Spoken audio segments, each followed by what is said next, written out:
بسم اللہ الرحمن الرحیم۔ السلام علیکم۔ دعا کے 3 پہلو ہوتے ہیں، یا تو قبول ہوتی ہیں، یا آخرت کے لیے ذخیرہ کر لی جاتی ہیں، یا مصیبت کو ٹال دیتی ہیں مگر رد نہیں ہوتی۔ ایک بڑھیا کی دعا نے ہوائی جہاز کیسے نیچے اتارا۔ جب اللہ تعالیٰ دعا قبول کرتا ہے تو اس کے لیے اسباب بھی مہیا کر دیتا ہے، مگر کیسے؟ ایک ڈاکٹر کی سچی اور سبق آموز کہانی۔ وہ گاڑی سے اترا اور بڑی تیزی سے ہوائی اڈے کی جانب لپکا۔ جہاز اڑنے کے لیے تیار تھا اور اسے ایک کانفرنس میں شرکت کرنی تھی جو اسی کے اعزاز میں دی جا رہی تھی۔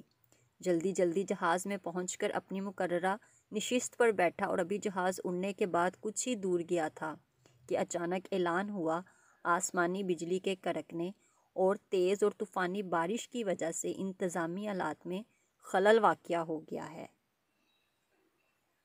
لہٰذا جہاز کو نزدیک ترین ہوائی اڈے پر اتارا جا رہا ہے۔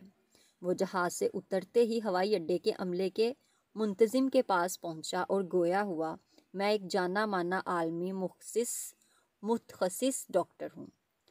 میرے لیے میرا ایک ایک منٹ انسانوں کی جانوں کے برابر قیمت رکھتا ہے، اور آپ چاہتے ہیں کہ میں یہاں 14 گھنٹے ہاتھ پر ہاتھ رکھ کر بیٹھا رہوں؟ کارکنوں میں سے ایک بولا، جناب ڈاکٹر ذیشان صاحب، اگر آپ کو زیادہ جلدی ہے تو ایک گاڑی کرائے پر لے کر اپنی منزل مقصود تک پہنچ جائیے۔ یہاں سے گاڑی میں وہ مقام 3 گھنٹے سے زیادہ دور نہیں۔ اس نے ایک گاڑی کرائے پر لی اور اپنی منزل مقصود کی جانب روانہ ہو گیا۔ لیکن یہاں بھی قسمت کام نہ آئی۔ موسلا دھار بارش اور جھکر آڑے آئی اور وہ سفر جاری نہ رکھ سکا۔ ابھی یہ راہ میں ٹامک ٹوئیاں مارتے پھر رہے تھے کہ احساس ہوا راستہ گم ہو گیا ہے۔ نا امیدی کے ساتھ آگے چل ہی رہے تھے کہ اچانک ایک چھوٹے سے گھر پر نظر پڑی۔ اس طوفان میں غنیمت جان کر نیچے اترا اور جا کر دروازہ بجا دیا۔ آواز آئی، جو کوئی بھی ہے اندر آ جاؤ۔ دروازہ کھلا ہے۔ اندر ایک بڑھیا زمین پر جائے نماز بچھائے بیٹھی تھی۔ اس نے کہا، ماں جی اجازت ہے میں آپ کا فون استعمال کر لوں؟ بڑھیا مسکرائی اور بولی، بیٹا کون سا فون؟ یہاں تو نہ بجلی ہے نہ فون، لیکن تم بیٹھو، سامنے چائے رکھی ہے، پیالی میں ڈال کر پیو، تھکن دور ہو جائے گی، اور کھانے کو بھی کچھ نہ کچھ رکھا ہوگا، کھا لو تاکہ اگلے سفر کے لیے بدن میں طاقت آئے۔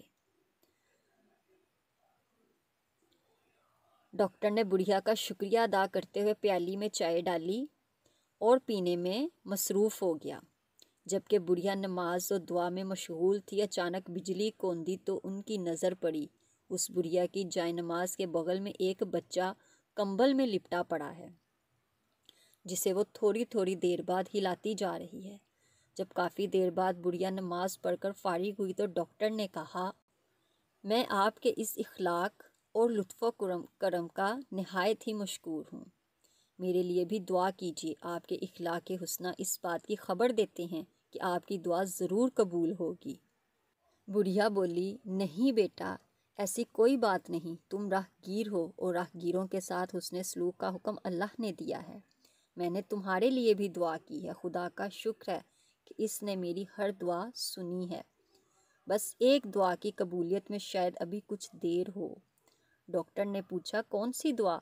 بڑھیا بولی، یہ جو بچہ تمہاری آنکھوں کے سامنے ادھموا پڑا ہے، میرا پوتا ہے۔ نہ اس کی ماں زندہ رہی نہ باپ۔ اس بڑھاپے میں اس کی ذمہ داری مجھ پر ہے۔ ڈاکٹر کہتے ہیں اسے کوئی موذی مرض ہے جس کا وہ علاج نہیں کر سکتے۔ کہتے ہیں ایک ہی ڈاکٹر ہے، بڑا نامی گرامی نام بتایا تھا اس کا۔ ہاں، ذیشان، وہ اس کا آپریشن کر سکتا ہے، لیکن میں بڑھیا کہاں سے اس تک پہنچ سکتی ہوں؟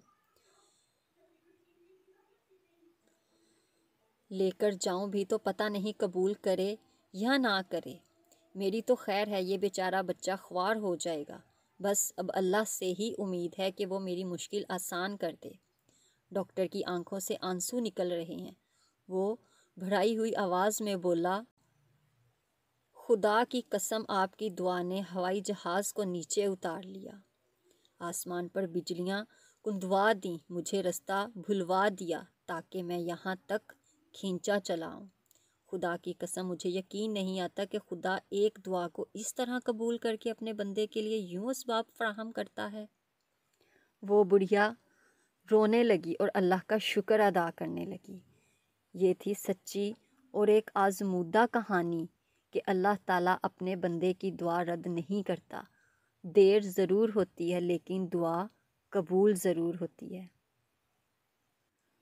اگر آپ کو یہ کہانی اچھی لگی ہے تو چینل کو لائک کریں اور آگے شیئر کرنا مت بھولیے گا۔ اللہ حافظ۔